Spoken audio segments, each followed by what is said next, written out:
పోతున్న క్రమంలో కదా ప్రజలు కింద కూర్చోబెట్టింది ఇలా కేసీఆర్ని.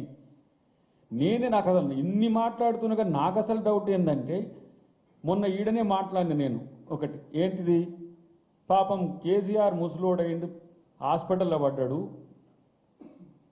ఉంటాడో పోతాడో అని అందరూ అనుకుంటుంటే వీళ్ళకేంది ఇంత బరి తెగించి కొట్లాడుతున్నారు అన్నదాన్ని ట్రోల్ చేసిండ్రు.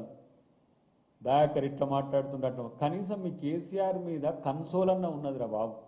మీరు చేసే శకలు చూస్తుంటే కన్సోల్ పక్కన పెట్టి మీలాంటి దరిద్రులు ఎందుకు రాజకీయంగా ఉన్నారు అనిపిస్తుంది నాకు. ఇప్పుడు ఈ కేటీఆర్ వ్యవహార శైలి చూస్తుంటే చెడిపోయిండు, నువ్వు చెడిపోవడం కాక వీళ్ళని కూడా చెడగొడతావా? హరీష్ రావు ఏదో కొంత మెయింటైన్ చేస్తున్నట్టుంది డెకోరం, కానీ కేటీఆర్ అంటగాగుతున్న ఎవరైనా సరే మిమ్మల్ని ఇంకా పాతాళంలోకి దిగదారుస్తాడనే విషయాన్ని గుర్తుపెట్టుకోండి. అక్కడ ఆత్మగౌరవం, పౌరుషము, ఆత్మాభిమానము ఇట్లాంటి పదాలకు అర్థం ఉండదు.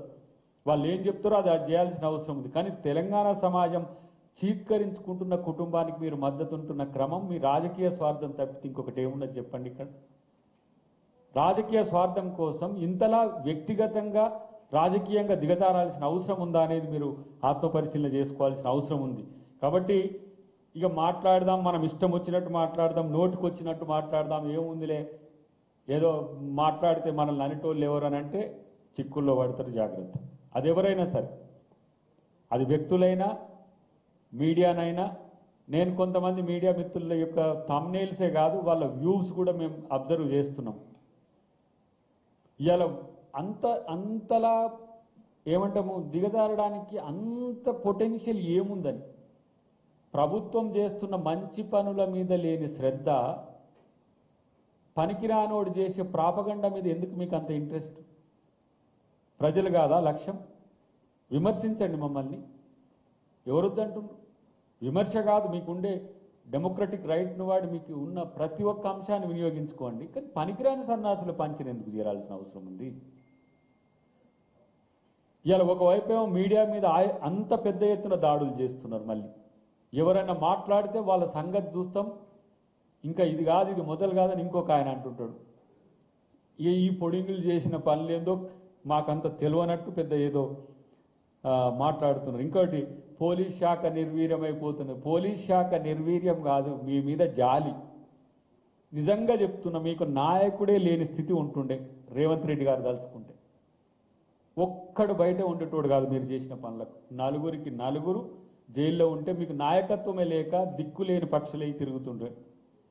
జైలు పక్షుల పంచిన చేరి దిక్కులేని పక్షుల్లాగా ఉండాల్సిన పరిస్థితి ఉండే. నేనంటున్నా, అసలు బీఆర్ఎస్కు మనుగడ లేకనే వాళ్ళు బీజేపీతో విలీనానికి ఒప్పందాలని చెప్పి సోషల్ మీడియాలో నడుస్తున్నాయి ఇప్పటికీ.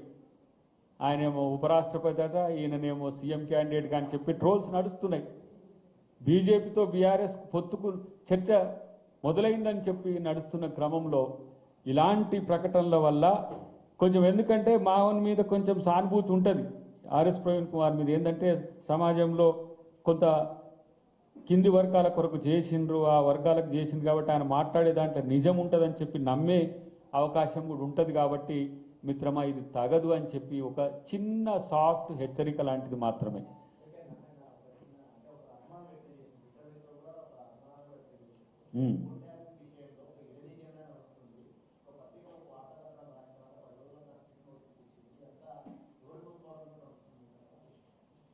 ఇప్పుడు ఎవరి ప్రోద్బలంతో నడుస్తున్నదా నేనంటున్నా, అసలు పూర్తి స్థాయిలో సిట్ చేస్తున్నదా?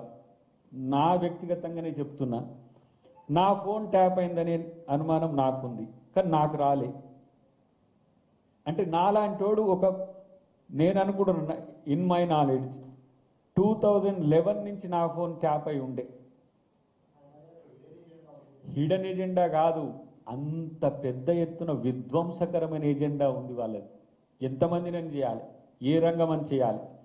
నేను చెప్తున్నా ఈరోజు మిత్రుడికి, రేపు ఆ రిపోర్ట్ వచ్చిన తర్వాత తలబట్టుకోవడం కాదు, ఇట్లా కూడా పరిపాలన చేయవచ్చా? ఇట్లా చేస్తారా పరిపాలకుడు అంటోనికి? ఇంత స్వేచ్ఛ ఉంటుందా? ఇంత అశ్లీలతో కూడుకోనో, లేకపోతే ఇంత అవినీతితో కూడుకోనో, ఇంత వ్యక్తిగత హననం నుంచి మొదలు పెడితే ప్రతి ఒక్క అంశంలో వాళ్ళు చేసిన విధ్వంసం చూస్తే, కొన్ని రిపోర్ట్స్ చూస్తే మనం అథెంటిక్గా లేవు చేయబట్టి వాటి ప్రస్తావన తేలేం. కానీ ఇంతలా ఎందుకు అంత అవసరం ఏముండే వ్యక్తిగత జీవితాల్లో కూడా అనేది సభ్య సమాజమే బాధపడే పరిస్థితి ఉంటుంది. కాబట్టి హిడెన్ ఎజెండా కాదు, అసలు ఎజెండానే రాలేదని నేను అనుకుంటున్నాను.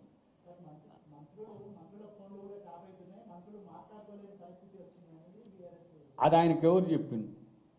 ఆయన చెప్పమా వాళ్ళు చెప్పిర్రటనా? ఈయనకు కేటీఆర్కి చెప్పిండ్రా లేకపోతే ఏ ఆధారంతో మాట్లాడుతున్నారు అంటే ఇది ప్రాపగండకి ఇట్లనే ఉంటుంది. సపోజ్ ఇప్పుడు మనలో ఎవరినో ఒకరిని పెట్టి మీరు